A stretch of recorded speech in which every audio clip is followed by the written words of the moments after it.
Hi hello ಸ್ನೇಹಿತರೆ, ನಿಮ್ಮೆಲ್ಲರಿಗೂ ಇವತ್ತಿನ ಸಂಚಿಕೆಯನ್ನು ಹೇಳಲು ನಾನು ತುಂಬ ಸಂತೋಷದಿಂದ ಹಾಗೂ ಕಾತುರದಿಂದ ಕಾಯುತ್ತಿದ್ದೇನೆ. ನೀವು ಕೂಡ ಇಂದಿನ ಕಥೆಯನ್ನು ಕೇಳಲು ಆಸಕ್ತಿ ಹೊಂದಿದ್ದರೆ ವಿಡಿಯೋ ಇಷ್ಟವಾದ ಕ್ಷಣವೇ ಒಂದು ಲೈಕ್ ಮಾಡಿರಿ. ಮತ್ತಷ್ಟು ಸುಂದರ ಸಂಚಿಕೆಗಳನ್ನು ನಿರಂತರವಾಗಿ ಪಡೆಯಲು ದಯವಿಟ್ಟು ನಮ್ಮ ಚಾನಲನ್ನು ಸಬ್ಸ್ಕ್ರೈಬ್ ಮಾಡಿ. ಮೊದಲಿಗೆ ಅಜಿತ್ ಅವರು ಸತ್ಯಣ್ಣ, ಶಾರದತ್ತೆನ ಶತಾಯಗತಾಯ ಹುಡುಕ್ಲೇಬೇಕು. ಈ ಸಲ ಹಿಂದಿನಿಗಿಂತ ಜಾಸ್ತಿ ಪ್ರಯತ್ನ ಪಡ್ತೀನಿ. ನಿನ್ನ ನೋವು ನನಗೆ ಅರ್ಥ ಆಗುತ್ತೆ ಅಜಿತ. ನಮ್ಮ ಕೈಲಾದಷ್ಟು ಪ್ರಯತ್ನ ಮಾಡೋಣ. ಆದರೆ ನನಗೊಂದು ಸಂಶಯ, ಈ AI ಜನರೇಟ್ ಮಾಡಿರೋ ಫೋಟೋಸ್ಗಳನ್ನು ನಾವು ನಂಬೋದಾ? ಆಗ ಅಜಿತ್, ಸತ್ಯನ, ಈ ಟೆಕ್ನಾಲಜಿ ಹೆಸರಲ್ಲಿ ಆರ್ಟಿಫಿಷಿಯಲ್ ಆಗಿರಬಹುದು, ಆದರೆ ಮುಕ್ಕಾಲು ಭಾಗ ನಂಬೋದು. ಹಾಗಿದೆ ನೋಡಿ, ಇದ್ಯಾಕಮ್ಮ ಟೀ ಗ್ಲಾಸ್ ಹಿಂಗೆ ಕುಗ್ತೀಯಾ? ನೋಡು, ಎಷ್ಟೊಂದು ಬಿರುಕುಗಳು, ಗ್ಲಾಸ್ ಸೀಳು ಬಿಟ್ಟಿದೆಯಲ್ಲ. ಆಗ ಅಜಿತ್, ನನ್ನ ಪ್ರಕಾರ ನೆಕ್ಸ್ಟ್ ಟೈಮ್ ಕಲ್ಲಿನ ಟೇಬಲ್ ಮಾಡಿಸಬೇಕು ಅನಿಸುತ್ತೆ. ಆಗ ಸತ್ಯನ, ಹಾಗೆ ಮಾಡಪ್ಪ, ಮುಂದಿನ ಸರ್ತಿ ಕಲ್ಲಿನ ಟೇಬಲ್ ಮಾಡಿಸ್ಬಿಡು. ಅದನ್ನು ಕುಕ್ಕಿ ಕುಕ್ಕಿ ಒಂದು ಅದ್ಭುತ ಶಿಲೆ ಮೂರ್ತಿಯನ್ನಾದರೂ ಕೆತ್ತಲಿ. ಆಗ ಭೂಮಿ, ಸುಮ್ಮನೆ ಎತ್ತೀರಾ ಸತ್ಯನ ನೀವು? ಆಗ ಸತ್ಯನ, ಭೂಮಿ ಕೋಪ ಮಾಡ್ಕೊಂಡಿರೋದು ನೋಡಿದರೆ ಇವಳಿಗೆ ನಿಂತರ ಸಿಡುಕ್ಮುತ್ತಿ ಸಿದ್ದಮ್ಮ ಅಂತ ನಾಮಕರಣ ಮಾಡ್ಬೋದು ಅಲ್ವಾ? ಆಗ ಭೂಮಿ, ಸತ್ಯನ, ನೀವೇನು ನನ್ನ ಹೆಸರು ಚೇಂಜ್ ಮಾಡೋದು? ನಾನೇ ನಿಮ್ಮ ಹೆಸರನ್ನು ಚೇಂಜ್ ಮಾಡ್ತೀನಿ. ನಾನು ಯಾವಾಗಲೂ ನಿಮ್ಮನ್ನು ಸತ್ಯಣ್ಣ ಅಂತ ಕರಿತೀನಿ ಅಲ್ವಾ? ಇನ್ನು ಮುಂದೆ ಅಸತ್ಯಣ್ಣ ಅಂತ ಕರಿತೀನಿ. ಸುಳ್ಳು ಹೇಳಿಬಿಟ್ಟು ಎಲ್ಲ ಚೆನ್ನಾಗಿ ಅಮರ್ಸ್ತಿರಲ್ಲ, ಅದಕ್ಕೆ. ಆಗ ಸತ್ಯಣ್ಣ, ನಾನು ಮಾಡಿದ್ದು ತಪ್ಪೇ ಇರಬಹುದು, ಆದರೆ ಅದರ ಹಿಂದಿನ ಉದ್ದೇಶ ಖಂಡಿತ ತಪ್ಪಲ್ಲ. ಆಗ ಭೂಮಿ, ಸತ್ಯಣ್ಣ, ನೀವು ತಪ್ಪು ಸರಿಗಳ ಬಗ್ಗೆ ಮಾತಾಡೋಕ್ಕೆ ಹೋಗಬೇಡಿ. ಆ ವಂಶಿಯವ್ರನ್ನ ಇಲ್ಲಿಗೆ ಕರೆಸಿ ಇಷ್ಟೆಲ್ಲ ಡ್ರಾಮಾ ಮಾಡೋ ಅವಶ್ಯಕತೆಯೇ ಇರಲಿಲ್ಲ. ಸತ್ಯಣ್ಣ, ನಿಮಗೆ ಹೇಗೆ ತಾನೇ ಮನಸ್ಸು ಬಂತು ಈ ರೀತಿಯೆಲ್ಲ ಮಾಡೋದಕ್ಕೆ? ನೀವು ನನ್ನ ಭಾವನೆಗಳ ಜೊತೆ ಆಟ ಆಡಿಬಿಟ್ರಿ. ಆಗ ಸತ್ಯನ, ಭೂಮಿ, ಒಂದು ಸ್ಪಷ್ಟವಾಗಿ ಹೇಳ್ತೀನಿ, ಖಂಡಿತ ನಿನಗೆ ಕೆಟ್ಟದ್ದು ಮಾಡೋ ಉದ್ದೇಶ ನನ್ನದಾಗಿರಲಿಲ್ಲ. ಆದರೆ ಯಾವತ್ತೂ ನಿಮ್ಮಿಬ್ಬರಿಗೂ ಒಳ್ಳೆಯದಾಗಲಿ ಅಂತಾನೇ ನಾನು ಬಯಸ್ತೀನಿ. ಒಳ್ಳೆಯದನ್ನು ಬಯಸುವವರು ಈ ರೀತಿ ಸುಳ್ಳು ಸುಳ್ಳು ಹೇಳಿ ಯಾರನ್ನೋ ಮನೆಗೆ ಕರ್ಕೊಂಡು ಬರ್ತಾರಾ ಸತ್ಯಣ್ಣ ಅಂತಾರೆ ಭೂಮಿ. ಆಗ ಸತ್ಯಣ್ಣ, ಆ ವಿಷಯದಲ್ಲಿ ನನಗೆ ಖಂಡಿತ ಬೇಜಾರಿಲ್ಲ, ಪಶ್ಚಾತ್ತಾಪನೂ ಇಲ್ಲ. ಆದರೆ ಒಂದು ವಿಷಯ ಹೇಳ್ತೀನಿ ಕೇಳು. ನನಗೆ ನಿನ್ನ ಮತ್ತು ಅಜಿತ್ನ ಒಂದು ಮಾಡುವುದಷ್ಟೇ ಉದ್ದೇಶ. ಅದು ಈಗ ಮಾತ್ರ ಅಲ್ಲ, ಮುಂದೇನೂ ಹೀಗೆ ನಿರಂತರವಾಗಿ ನಡೆಯುತ್ತಾ ಇರುತ್ತೆ. ಆಗ ಅಜಿತ್ ಅವರು, ಸತ್ಯನ, ಏನು ಮಾತಾಡ್ತಾ ಇದ್ದೀರಾ ನೀವು? ಸಾಹೇಬ್ರೆ, ಒಂದು ನಿಮಿಷ ಇರಿ, ನಾನು ಮಾತಾಡಬೇಕು. ಸತ್ಯನ, ನೀವು ನಿಜಕ್ಕೂ ಲಾಯರಾ? ನೋಡಮ್ಮ, ನಿನಗೆ ನನ್ನ ವೃತ್ತಿ ಬಗ್ಗೆ ಅನುಮಾನ ಬೇಡ. ನಾನೆಂಥ ನಿಷ್ಠಾವಂತ ಲಾಯರ್ ಅಂತ ಇಡೀ ಜನಗಳಿಗೆ ಗೊತ್ತು. ಅಷ್ಟೇ ಅಲ್ಲ, ಅಜಿತನ್ನು ಕೇಳಿ ನೋಡು. 1000 ಜನ ಹೇಳಿ ಸತ್ಯಣ್ಣ, ನನ್ನ ವಿಚಾರದಲ್ಲಿ ಇದೆಲ್ಲ ಸುಳ್ಳೇ ಬಹುಶಃ. ನಿಮ್ಮ ನಿಜವಾದ ತಂಗಿ ಸತ್ಯಣ್ಣ, ನೀವು ನಿಜಕ್ಕೂ ಲಾಯರಾ? ನೋಡಮ್ಮ, ನಿನಗೆ ನನ್ನ ವೃತ್ತಿ ಬಗ್ಗೆ ಅನುಮಾನ ಬೇಡ. ನಾನೆಂಥ ನಿಷ್ಠಾವಂತ ಲಾಯರ್ ಅಂತ ಇಡೀ ಜನಗಳಿಗೆ ಗೊತ್ತು. ಅಷ್ಟೇ ಅಲ್ಲ, ಅಜಿತನ್ನು ಕೇಳು ನೋಡು. 1000 ಜನ ಹೇಳಿ ಸತ್ಯಣ್ಣ, ನನ್ನ ವಿಚಾರದಲ್ಲಿ ಇದೆಲ್ಲ ಸುಳ್ಳೇ ಬಹುಶಃ. ನಿಮ್ಮ ನಿಜವಾದ ತಂಗಿ ನನ್ನ ಜಾಗದಲ್ಲಿ ಇದ್ದಿದ್ರೆ ನೀವು ಖಂಡಿತವಾಗ್ಲೂ ಈ ರೀತಿ ಮಾಡ್ತಿರ್ಲಿಲ್ಲ ಸತ್ಯನ. ಅಜಿತ್, ಸತ್ಯನ, ನಿಮಗೊಂದು ಕ್ಲೈಂಟ್ ವೇಟ್ ಮಾಡ್ತಿದ್ದಾರೆ ಅಂತ ಹೇಳಿದ್ರಲ್ಲ, ನೀವು ಹೊರಡಿ. ಆಗ ಸತ್ಯನ, ಭೂಮಿ, ಮುಂದುವರ್ಸಮ್ಮ ನೀನು. ಸತ್ಯನ, ಒಂದು ವೇಳೆ ಆ ವಂಶಿಗೆ ನಿಜವಾಗ್ಲೂ ನನ್ನ ಮೇಲೆ ಪ್ರೀತಿ ಆಗಿಬಿಟ್ಟಿದ್ರೆ? ಅಜಿತ್ ಅವರು, ಏಯ್, ಆ ಥರ ಚಾನ್ಸೇ ಇಲ್ಲ. ವಂಶಿ ಜೆಂಟಲ್ಮ್ಯಾನ್ ಅವನು. ಸಾಹೇಬ್ರೆ, ನೀವು ಏನು ಈಗ ನೋಡಿದರೆ ಜೆಂಟಲ್ ಮ್ಯಾನ್ ಅಂತಿದ್ದೀರಾ? ಅವರು ನಮ್ಮ ಮನೇಲಿದ್ದಾಗ ಟ್ರಬಲ್ ಮ್ಯಾನ್ ಅಂತಿದ್ರಿ. ಸರಿ ಆಯಿತು, ಅವರು ಜೆಂಟಲ್ ಮ್ಯಾನ್, ನಾನು ಒಪ್ಕೋತೀನಿ. ಅವರಿಗೆ ನನ್ನ ಮೇಲೆ ಪ್ರೀತಿ ಆಗಿಲ್ಲ. ಒಂದು ವೇಳೆ ನನಗೆ ಅವ್ರ ಮೇಲೆ ಪ್ರೀತಿ ಆಗಿಬಿಟ್ಟಿದ್ರೆ? ಆಗ ಸತ್ಯನ, ಭೂಮಿ, ನಿನಗೆ ವಂಶಿ ಮೇಲೆ ಪ್ರೀತಿ ಆಗೋದಾ? ಸಾಧ್ಯನೇ ಇಲ್ಲ. ಆಗ ಭೂಮಿ, ಒಂದು ಸಲ ಒಪ್ಪಂದದ ಮದುವೆ ಆದವಳು, ಅಗ್ರಿಮೆಂಟ್ ಮುಗೀತಿದ್ದ ಹಾಗೆ ಇನ್ನೊಂದು ಸಲ ಒಪ್ಪಂದದ ಮದುವೆ ಆಗ್ಬೋದು ಅಂತ ಇನ್ನೊಬ್ಬರು ನನ್ನ ಆ ರೀತಿ ನೋಡೋ ಹಾಗೆ ನೀವು ಮಾಡಬೇಡಿ ಸತ್ಯನ, ಪ್ಲೀಸ್. ಅಜಿತ್, ಭೂಮಿ, ಅಳಬೇಡ, ಸಮಾಧಾನ ಮಾಡ್ಕೊ. ಆಗ ಸತ್ಯನ, ಭೂಮಿ, ದಯವಿಟ್ಟು ನನ್ನ ಕ್ಷಮಿಸಿಬಿಡಮ್ಮ. ನಿನ್ನ ಮನಸ್ಸಲ್ಲಿ ಈ ಥರದ್ದು ಒಂದು ಸಣ್ಣ ಆಲೋಚನೆ ಬರುತ್ತೆ ಅಂತ ನಾನು ನಿರೀಕ್ಷೆ ಮಾಡಿರಲಿಲ್ಲ. ಈಗ ನಾನು ಮನಸ್ಸಾರೆ ಕೇಳುತ್ತಿದ್ದೇನೆ, ದಯವಿಟ್ಟು ನನ್ನ ಕ್ಷಮಿಸಿಬಿಡು. ಆಗ ಭೂಮಿ, ಸತ್ಯನ, ನೀವು ಕೈ ಮುಗಿಯೋ ಅವಶ್ಯಕತೆ ಇಲ್ಲ. ಆಗ ಅಜಿತ್, ಜಗಳ ಸಂಧಾನ ಆಗಿತ್ತು ಅಂದರೆ ಈಗ ಟೀ ಕುಡಿಯೋಣ. ಅಯ್ಯೋ ಸಾಹೇಬ್ರೆ, ಟೀ ಆರೋಗ್ಬಿಟ್ಟಿದೆ. ಬಿಸಿ ಬಿಸಿ ಟೀ ಮಾಡಿಕೊಡ್ತೀನಿ, ಹಾಗೆ ಖಾರವಾಗಿ ಕೊಡ್ತೀನಿ, ಬನ್ನಿ. ಖಾರವಾಗಿಯಾ? ಬೇಡಮ್ಮ, ನಾ ಬರಲ್ಲ.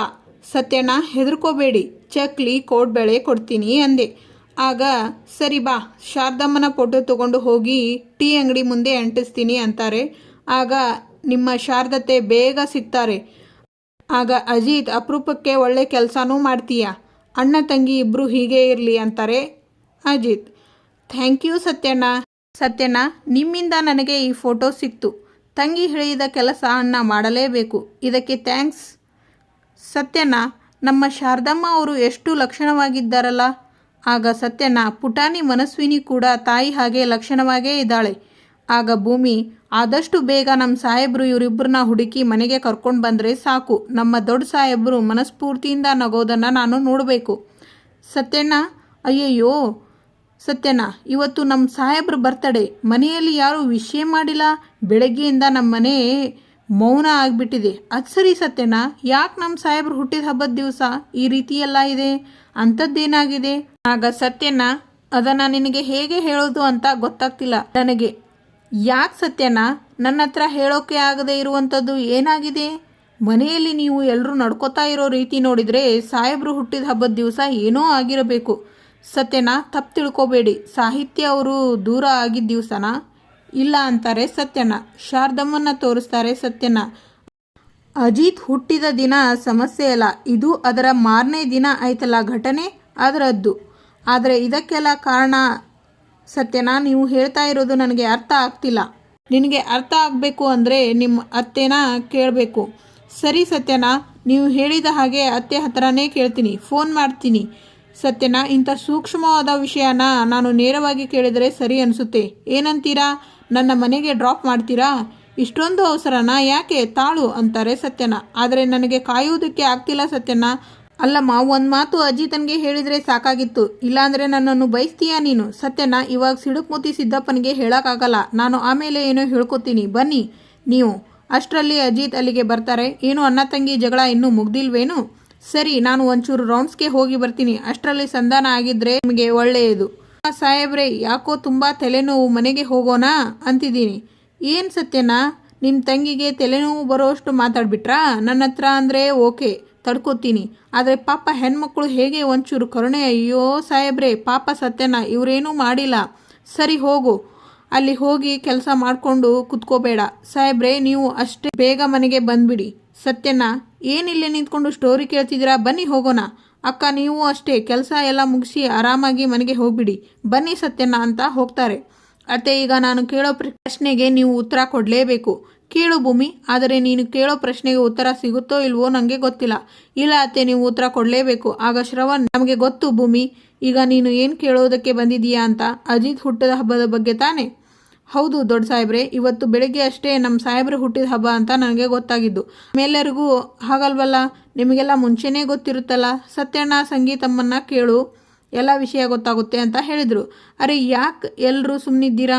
ಅಲ್ಲಿ ಸಾಹೇಬರು ಸತ್ಯನೂ ಹೀಗೆ ಎಲ್ಲ ಗೊತ್ತಿದ್ರು ಏನು ಮಾತಾಡಲ್ಲ. ಇಲ್ಲಿ ನೀವುಗಳು ಏನು ಮಾತಾಡ್ತಿಲ್ಲ. ನಿಮ್ಮೆಲ್ಲರಿಗೂ ಒಂದು ವಿಷಯ ಗೊತ್ತಾ? ನಾನು ಸಾಹೇಬರಿಗೆ ಬರ್ತ್ಡೇ ವಿಶ್ ಮಾಡಿದೆ, ಆದರೆ ಸಾಹೇಬರು ಅದಕ್ಕೆ ಏನೂ ರೆಸ್ಪಾಂಡೇ ಮಾಡಲಿಲ್ಲ. ಹೋಗಲಿ, ಮುಖದಲ್ಲಿ ಒಂದು ಸಣ್ಣ ನಗುನೂ ಇರಲಿಲ್ಲ. ಅವರು ಕೋಪ ಮಾಡಿಕೊಂಡು ನನ್ನ ಹುಟ್ಟಿದ ಹಬ್ಬ ಇವತ್ತು ಅಂತ ಹೋಗಿ ಎಲ್ಲರ ಹತ್ರ ಹೇಳಬೇಡ ಅಂತ ಹೇಳಿದರು. ಆಗ ರಾಮನಾರಾಯಣ್, ಹಳೆಯದೆಲ್ಲ ಯಾಕೀಗ? ಇಷ್ಟು ವರ್ಷ ಹೇಗೆ ನಡ್ಕೊಂಡು ಬಂತೋ ಮುಂದೇನೂ ಹಾಗೆ ನಡ್ಕೊಂಡು ಹೋಗಲಿ ಅಷ್ಟೇ. ಯಾಕೆ ಮಾವ, ನನ್ನ ಮನೆಯಲ್ಲಿ ಏನಾಗ್ತಿದೆ ಅಂತ ನಾನು ತಿಳ್ಕೊಬಾರ್ದಾ? ನಚಿಕೇತ್ ಅತ್ತಿಗೆ ಅಂತಿರ್ತಾರೆ. ಅಷ್ಟರಲ್ಲಿ ಸಂಗೀತ, ಸುಮ್ಮನೇರು, ನಮ್ಮ ಭೂಮಿ ಇವತ್ತೇ ಕಣೋ ಸೊಸೆ ಥರ ಮಾತಾಡ್ತಿರೋದು. ಇವಳ ಗಂಡನ ಬಗ್ಗೆ ಇವಳೇ ತಿಳ್ಕೊಳ್ಳಿಲ್ಲ ಅಂದರೆ ಹೇಗೋ? ಭೂಮಿ, 25 ವರ್ಷದ ಹಿಂದಿನವರೆಗೂ ನನ್ನ ಮಗನ ಬರ್ತಡೇನ ತುಂಬ ಗ್ರ್ಯಾಂಡಾಗಿ ಸೆಲೆಬ್ರೇಟ್ ಮಾಡ್ತಿದ್ವಿ. ಆಗ ಶ್ರವಣ್, ಯಾಕಂದರೆ ನಮ್ಮ ಅಜಿತ್ ಹುಟ್ಟಿದ ಹಬ್ಬದ ಮಾರನೇ ದಿನಾನೇ ನನ್ನ ಮಗಳು ಮನಸ್ವಿನಿ ಹುಟ್ಟಿದ ಹಬ್ಬ ಕೂಡ. ಅಜಿತ್ ಹುಟ್ಟಿದ ಹಬ್ಬ ಮುಗಿಸಿ ಮಾರನೇ ದಿನ ನನ್ನ ಮಗಳ ಹುಟ್ಟಿದ ಹಬ್ಬ ಇತ್ತು ಅನ್ನೋ ಕಾರಣಕ್ಕೆ ಮಾರನೇ ದಿನ ನಾವೆಲ್ಲ ಮನೆ ದೇವರಿಗೆ ಅಂತ ಹೊರಟಿದ್ವಿ. ದೇವರ ಆಶೀರ್ವಾದ ತಗೊಳ್ಳೋಕ್ಕೆ ಹೊರಟಿದ್ವಿ ನಾವೆಲ್ಲ. ಆದರೆ ಆಗಿದ್ದೇ ಬೇರೆ. ಆಗ ರಾಮನಾರಾಯಣ್, ಶ್ರವಣ ಸಮಾಧಾನ ಮಾಡ್ಕೊ, ನಮಗೂ ಅದೇ ನೆನಪಾಗಿ ತುಂಬ ಸಂಕಟ ಆಗುತ್ತೆ. ಅವತ್ತೇ ಮಿಸ್ ಆಗಿದ್ದ ಶಾರದಾ ಮತ್ತು ಮನಸ್ವಿನಿ ಎಲ್ಲಿಗೆ ಹೋದರು ಅಂತ ಗೊತ್ತಾಗಲಿಲ್ಲ. ಆಗ ಸಂಗೀತ, ನಮ್ಮ ಶಾರದಾ ಕಣ್ಮರೆ ಆದಮೇಲೆ 1 ವರ್ಷ ಅಜಿತ್ ಬರ್ತಡೇ ಆಚರಿಸಿದ್ವಿ. ಆಗ ನಮ್ಮ ಅಜಿತ್ ಏನು ಮಾಡಿದ ಗೊತ್ತಾ? ಅಜ್ಜಿ ಹೇಳ್ತಾರೆ, ನಾನು ಹುಟ್ಟಿದ ಹಬ್ಬ ಆಚರಿಸಿದರೆ ತಾನೇ ಎಲ್ಲರಿಗೂ ಅತ್ತೆ ಮನಸ್ವಿನಿ ನೆನಪು ಕಾಡುತ್ತೆ. ಇನ್ಮೇಲೆ ನಾನು ಯಾವತ್ತೂ ನನ್ನ ಬರ್ತಡೇ ಸೆಲೆಬ್ರೇಟ್ ಮಾಡಲ್ಲ ಅಂದ್ಬಿಟ್ಟ. ಆಗ ದೇವಯಾನಿ, ಪಾಪ ನಮ್ಮ ಅಜಿತ್ ಅಷ್ಟು ಚಿಕ್ಕ ವಯಸ್ಸಿಗೆ ಅದನ್ನೆಲ್ಲ ಹೇಗೆ ಯೋಚನೆ ಮಾಡಿದ್ನೋ. ಆಗ ರಾಮನಾರಾಯಣ್, ಶಾರದಾ ಮನಸ್ವಿನಿ ವಾಪಸ್ ಬಂದ ಮೇಲೇ ನಾನು ಬರ್ತಡೇ ಸೆಲೆಬ್ರೇಷನ್ ಮಾಡೋದು, ಅಲ್ಲಿವರೆಗೂ ನನಗೆ ಯಾರೂ ವಿಶ್ ಕೂಡ ಮಾಡಬಾರ್ದು ಅಂತ ಖಡಾಖಂಡಿತವಾಗಿ ಹೇಳಿದ್ದ. ಆಗ ಶ್ರವಣ್, ದೊಡ್ಡವನಾದ ಮೇಲೆ ಎಲ್ಲ ಮರೆತು ಹೋಗ್ತಾನೆ, ನಾರ್ಮಲ್ ಆಗ್ತಾನೆ, ಮತ್ತೆ ಅವನ ಹುಟ್ಟಿದ ಹಬ್ಬ ಸೆಲೆಬ್ರೇಟ್ ಮಾಡ್ಬೋದು ಅಂತ ನಾವು ಅಂದ್ಕೊಂಡಿದ್ವಿ. ಆದರೆ ಅಜಿತ್ ಅದನ್ನು ಮರೆಯಲೇ ಇಲ್ಲ. ಆಗ ಸಂಗೀತ, ಅವರಿಬ್ಬರು ಸಿಗೋವರೆಗೂ ಈ ಆಚರಣೆ ಸಾಧ್ಯ ಇಲ್ಲ ಭೂಮಿ. ಆಗ ಶ್ರವಣ್, ಒಂದೊಂದು ಸಲ ಅಜಿತ್ಗೋಸ್ಕರನಾದರೂ ಅವರಿಬ್ಬರು ಬೇಗ ಸಿಗಬಾರ್ದ ಅನಿಸ್ಬಿಡುತ್ತೆ. ಅದಕ್ಕೆ ಇವತ್ತು ಕೂಡ ಅಜಿತ್ಗೆ ನನ್ನ ಮುಖ ತೋರಿಸೋದಕ್ಕೆ ನನಗೊಂಥರ ಹಿಂಜರಿಕೆ. ದೊಡ್ಡ ಸಾಹೇಬ್ರೆ, ನೀವು ಹೀಗೆ ಮಾಡ್ತೀರಾ ಅಂತ ನಮ್ಮ ಸಾಹೇಬ್ರಿಗೆ ಏನಾದರೂ ಗೊತ್ತಾದರೆ ಅವರು ತುಂಬ ನೊಂದ್ಕೊತಾರೆ. ದಯವಿಟ್ಟು ಈ ರೀತಿ ಎಲ್ಲ ಮಾಡಬೇಡಿ ದೊಡ್ಡ ಸಾಹೇಬ್ರೆ. ನೀವು ಟೆನ್ಷನ್ ಮಾಡ್ಕೋಬೇಡಿ. ಈ ಸಲ ನಮ್ಮ ಸಾಹೇಬ್ರ ಬರ್ತಡೇ ನಾವೆಲ್ಲ ಸೇರಿ ಆಚರಿಸೋಣ. ಆಗ ದೇವಯ್ಯ ನೀ ಏನು ಹೇಳ್ತಾ ಇದೀಯಾ? ಹೋದ ವರ್ಷ ಆಗಿದ್ದೇ ಸಾಕು. ಈಗ ನೀನು ಏನೇನೋ ಮಾಡಿ ಅಜಿತ್ ಮತ್ತೆ ಈ ಬರ್ಡೇ ನೆನಪಲ್ಲಿ ಇಟ್ಕೊಳ್ಳೋ ಹಾಗೆ ಮಾಡಬೇಡ. ಆಗ ಭೂಮಿ, ದೇವಯ್ಯಮ್ಮ ನೀವು ಯೋಚನೆ ಮಾಡಬೇಡಿ. ಈ ಸೆಲೆಬ್ರೇಷನ್ಗೆಲ್ಲ ನಮ್ಮ ಸಾಹೇಬ್ರನ್ನ ಒಪ್ಸೋ ಜವಾಬ್ದಾರಿ ನಂದು. ಅತ್ತಿಗೆ, ಇದಕ್ಕೆ ನಾನು ರೆಡಿ. ಶ್ರವಣ್ ಹಾಗೂ ಮನೆಯವರೆಲ್ಲರೂ ನಾವು ರೆಡಿ ಅಂತಾರೆ. ನೋಡಿ, ಇವತ್ತು 12 ಗಂಟೆ ಒಳಗಡೆ ನಮ್ಮ ಸಾಹೇಬ್ರ ಬರ್ತಡೇನ ನಾವೆಲ್ಲ ಆಚರಿಸಿಬಿಡಬೇಕು. ಅದಕ್ಕೆ ಒಬ್ಬೊಬ್ಬರು ಒಂದೊಂದು ಕೆಲಸನ ವಹಿಸ್ಕೊಳ್ಳೋಣ. ಎಲ್ಲರೂ ಸೇರಿ ಸರ್ಪ್ರೈಸ್ ಪ್ಲ್ಯಾನ್ ಮಾಡ್ತಾರೆ.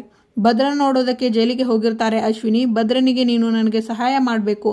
ಆಗ ನಾನು ನಿನ್ನ ಜೈಲಿಂದ ಬಿಡಿಸ್ತೀನಿ ಅಂತ ಇಬ್ಬರು ಸೇರಿ ಡೀಲ್ ಮಾಡ್ಕೋತಾರೆ. ಈ ಕಡೆ ಶ್ರವಣ್ ಅವರು, ಶಾರದಾ, ಇವತ್ತು ನಿನ್ನ ಪರವಾಗಿ ಅಜಿತ್ ಹುಟ್ಟಿದ ಹಬ್ಬದ ದಿನ ನಾನು ಈ ಸಸಿನ ನೆಟ್ಟಿದ್ದೀನಿ. ಚೆನ್ನಾಗಿ ಬೆಳೆದು ಹಸಿರು ಆಗುವ ಹಾಗೆ ಅಜಿತ್ ಜೀವನದಲ್ಲೂ ಸಂತೋಷ ತುಂಬಿ ಅವನ ಬಾಳು ಹಸಿರಾಗಿ ಸಮೃದ್ಧಿ ಆಗಲಿ ಅಂತ ಆಶೀರ್ವಾದ ಮಾಡು. ಪಾಪ ಆ ಹುಡುಗ ಅಂತೂ ತನ್ನ ಜೀವನದಲ್ಲಿ ಖುಷಿಯಾಗಿರೋ ಕ್ಷಣಗಳನ್ನೇ ಮರ್ತು ಬಿಟ್ಟಿದ್ದಾನೆ. ಆಗ ಅಜಿತ್ ಬರ್ತಾರೆ. ಬಂದು, ಮಾವ ಇಲ್ಲಿ ಏನು ಮಾಡ್ತಿದ್ರಿ? ನಿನ್ನ ಹೆಸರಿನಲ್ಲಿ ಈ ಸಸಿ ನೆಡ್ತಾ ಇದ್ದೆ. ನಿಮ್ಮ ಅತ್ತೆ ಪರವಾಗಿ ನನ್ನ ಕೆಲಸ ನಾನು ಮುಗಿಸಿದ್ದೀನಿ. ಅಜಿತ್, ನೀನು ಯಾಕೋ ಬೇಜಾರಾಗ್ತೀಯಾ? ಇನ್ನು ನೀವು ಬೇಜಾರಾಗಲ್ಲ ಮಾವ. ಯಾಕಂದರೆ ಮುಂದಿನ ವರ್ಷ ಇದೇ ದಿನ ಶಾರದತ್ತೆ ಮನಸ್ವಿನಿ ನಮ್ಮ ಜೊತೆಗೆ ಇರ್ತಾರೆ. ಇರೋ ಹಾಗೆ ನಾನು ಮಾಡ್ತೀನಿ. ಆಗ ಸತ್ಯನ ಬಂದು, ಅಜಿತ್ ಬಹಳ ಒಳ್ಳೆ ಮಾತು ಹೇಳಿದೆ, ಅಷ್ಟೇ ಸಾಕು ಶ್ರವಣ್ ಅವರಿಗೆ ಸಮಾಧಾನ ಆಗೋದಕ್ಕೆ. ಶ್ರವಣ್ ಅವರು ನೆಟ್ಟ ಈ ಗಿಡಕ್ಕೆ ನಾನೇ ನೀರು ಹಾಕಿದ್ದು. ಇದು ನಾಳೆ ಬೆಳೆದು ಹೆಮ್ಮರವಾದರೆ ನಿನಗೆ ಮತ್ತು ಭೂಮಿಗೆ ಹುಟ್ಟೋ ಮಕ್ಕಳು ಮೊಮ್ಮಕ್ಕಳನ್ನು ಇಲ್ಲಿಗೆ ಕರ್ಕೊಂಡು ಬಂದು ಈ ಮರನ ತೋರಿಸ್ತಾ ಇದು ಸತ್ಯಮಾಮ ಶ್ರವಣಜ್ಜ ನೆಟ್ಟಿದ್ದು ಅಂತ ಹೇಳಬೇಕು. ನೀನು ಮರಿಬಾರ್ದು. ಆಗ ಅಜಿತ್, ನಾನು ಹೇಳೋದಕ್ಕಿಂತ ನಮ್ಮ ಮೊಮ್ಮಕ್ಕಳಿಗೆ ನೀವೇ ಹೇಳಿಬಿಡಿ ಸತ್ಯನ. ಇದು ಮರ ಆದಮೇಲೆ ಒಂದು ಕಟ್ಟೆ ಕಟ್ಟಿಸ್ತೀನಿ. ಹೇಗಿದ್ರು ನೀವು ಮದುವೆಯಾಗಲ್ಲ. ಯಾವ ತೊಂದರೆ ತಾಪತ್ರಯ ಇಲ್ಲದೆ ಆ ಕಟ್ಟೆ ಮೇಲೆ ಕೂತು ನನ್ನ ಮೊಮ್ಮಕ್ಕಳಿಗೆ ಕತೆಗಳನ್ನು ಹೇಳ್ತಾ ಬೇಜಾರಾದಾಗ ಧ್ಯಾನ ಮಾಡಿಕೊಂಡು ಸೆಟಲ್ ಆಗಿಬಿಡಿ. ಹೇಳ್ತೀನಿ, ಆಗಲಾದರೂ ಈ ಮರದ ಕೆಳಗಡೆ ಕೂತ್ಕೊಂಡು ಜ್ಞಾನೋದಯ ಆಗ್ಬೋದು ನಿಮಗೆ. ಆಗ ಸತ್ಯನ ಕೇಳೋಕೆ ಎಷ್ಟೊಂದು ಸೊಗಸಾಗಿದೆ ಕಣೋ. ಅಂದರೆ ನಿನ್ನ ಮಾತಿನ ಅರ್ಥ ಏನು? ಈಗ ನನಗೆ ಜ್ಞಾನೋದಯ ಆಗಿಲ್ಲ ಅಂತಾನ? ಅಂದರೆ ಈ ಲಾಯರ್ ಸತ್ಯನಿಗೆ ಜ್ಞಾನವೇ ಇಲ್ವಾ? ಆ ಕಡೆ ಭೂಮಿ, ಸಂಪಿಗೆ ಬೀಳು, ಇನ್ನೂ ಸಾಲಲ್ಲ ಇದು ಅಂತಿರ್ತಾರೆ. ಅದು ಅಜಿತ್ ಕಿವಿಗೆ ಬೀಳುತ್ತೆ. ಆಗ ಆ ಕಡೆ ಹೋಗ್ತಾರೆ. ಭೂಮಿ ತಲೆ ತಿರುಗಿ ಬೀಳುತ್ತಿರ್ತಾರೆ. ಆಗ ಅಜಿತ್ ಹಿಡ್ಕೋತಾರೆ. ಏನಾಯಿತು? ಅಯ್ಯೋ, ನನ್ನ ಹೂವೆಲ್ಲ ಬಿದ್ದೋಯ್ತು. ಏನು ಮಾಡ್ತಿದೀಯಾ ನೀನು? ಏನು ಮಾಡಿದ್ರಿ ನೋಡಿ? ಬಂದು ಡಿಕ್ಕಿ ಹೊಡೆದಿದ್ದ ಪೋಸಿಗೆ ಹೂವೆಲ್ಲ ಬಿದ್ದೋಯ್ತು. ಅಲ್ಲ ಸಾಹೇಬ್ರೆ, ಇಷ್ಟು ಜೋರಾಗಿಯೇ ಡಿಕ್ಕಿ ಹೊಡೆಯೋದು? ನಿನ್ನ ನೋಡಿ ಮಾತಾಡ್ಸೋದಕ್ಕೆ ಬಂದೆ. ಆದರೆ ಇಲ್ಲಿಗೆ ಬಂದು ನೋಡಿದರೆ ತಲೆ ಮೇಲೆ ಇಟ್ಕೊಂಡು ಸಂಪಿಗೆ ಬಾ, ಸಂಪಿಗೆ ಸಾಕಾಗಲ್ಲ ಬಾ. ಯಾಕೆ? ಸಂಪಿಗೆ, ಜಾಜಿ, ಕಾಕಡ, ಮಲ್ಲಿಗೆ ಎಲ್ಲನೂ ಖರಿ.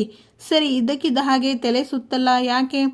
ನೀನು ಬಿದ್ದೋಗು, ಆಮೇಲೆ ಆ ಬ್ಲೇಮೆಲ್ಲ ನನ್ನ ಮೇಲೆ ಹಾಕು. ತಲೆನೋವಾ? ನೋವೇನೋ ನಿಜ ಸಾಹೇಬ್ರೆ, ಆದರೆ ತಲೆ ತಿರುಗಿ ಬೀಳೋ ಮಟ್ಟಿಗೆಲ್ಲ ಇಲ್ಲ. ಸರಿ, ಒಂದು ಸರಿ ಡಿಕ್ಕಿ ಹೊಡೆದರೆ ಕೊಂಬರುತ್ತೆ, ಇನ್ನೊಂದು ಸಲ ಡಿಕ್ಕಿ ಹೊಡಿ ಬಾ. ಹತ್ತಿರ ಬಾ. ನೀನೇ ತಾನೇ ಹೇಳಿದ್ದು ಒಂದು ಸರಿ ಡಿಕ್ಕಿ ಹೊಡೆದರೆ ಕೊಂಬರುತ್ತೆ, ಇನ್ನೊಂದು ಸರಿ ಹೊಡೆದ್ರೆ ಬರಲ್ಲ ಅಂತ. ಮಾತಾಡದೆ ಹತ್ತಿರ ಬಾ ಅಷ್ಟೇ. ಅಂದು ಡಿಕ್ಕಿ ಹೊಡೆಯುತ್ತಾರೆ ಅಜಿತ್ ಭೂಮಿಹನಿಗೆ.